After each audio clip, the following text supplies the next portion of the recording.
Okay, today we're going to be talking about the immune system.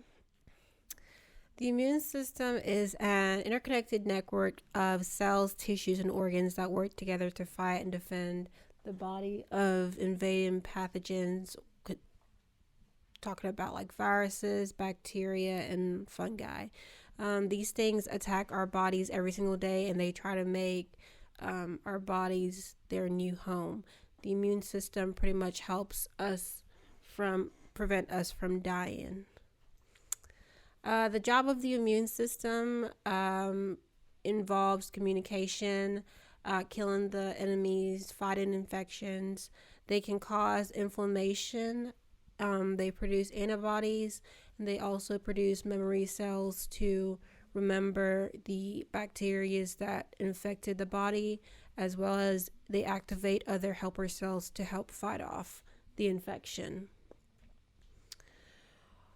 For an example to start off an infection would be a child at a playground on a jungle gym per se, and they fall and scrape their leg.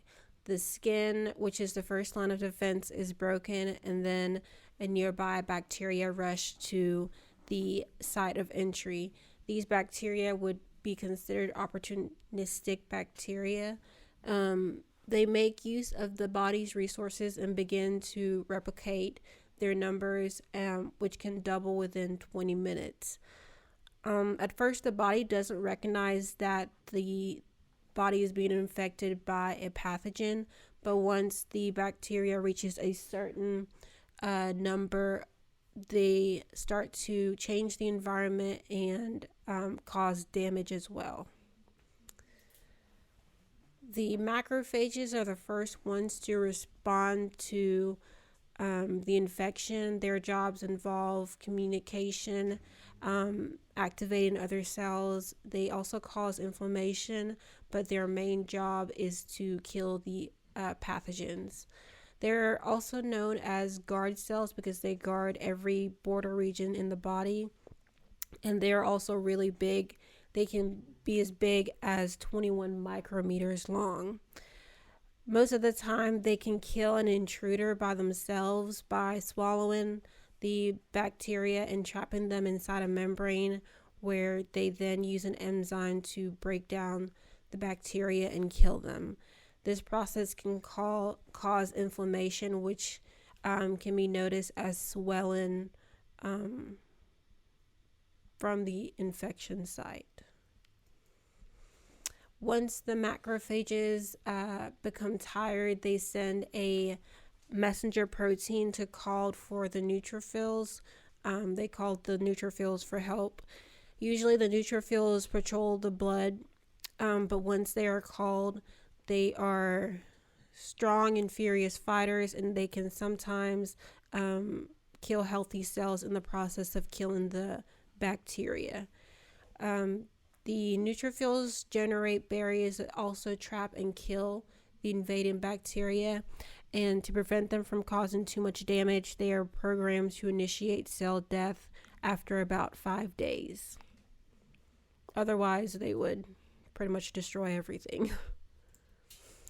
The brain of the immune system, which is a dendritic cell, is then activated or called to the site of injury if the macrophages are really in need of desperate help.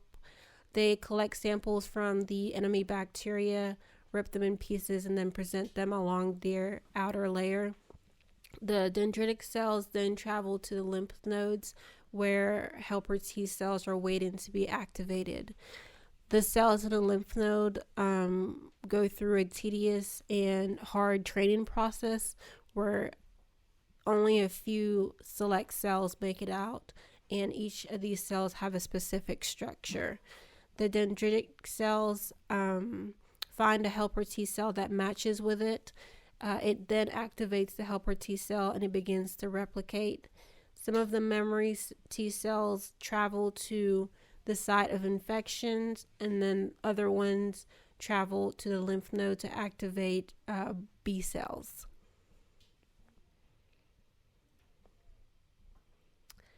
The B cells, which are activated, they work really hard, but because they work so hard, they also die really fast of exhaustion.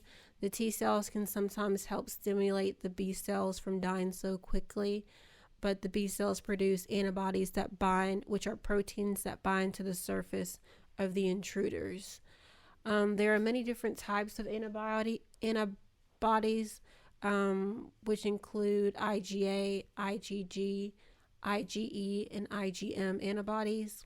The T helper cells tell the B cells which type of antibody is needed, though, to help fight off the infection. The antibodies reach the infected site, and the immune system, along with the parts of the immune system, work together to fight off the infection.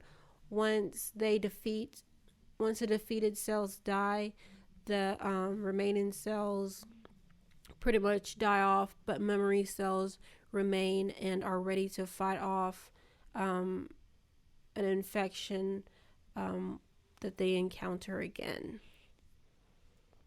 And that is the process of the immune system. Thank you.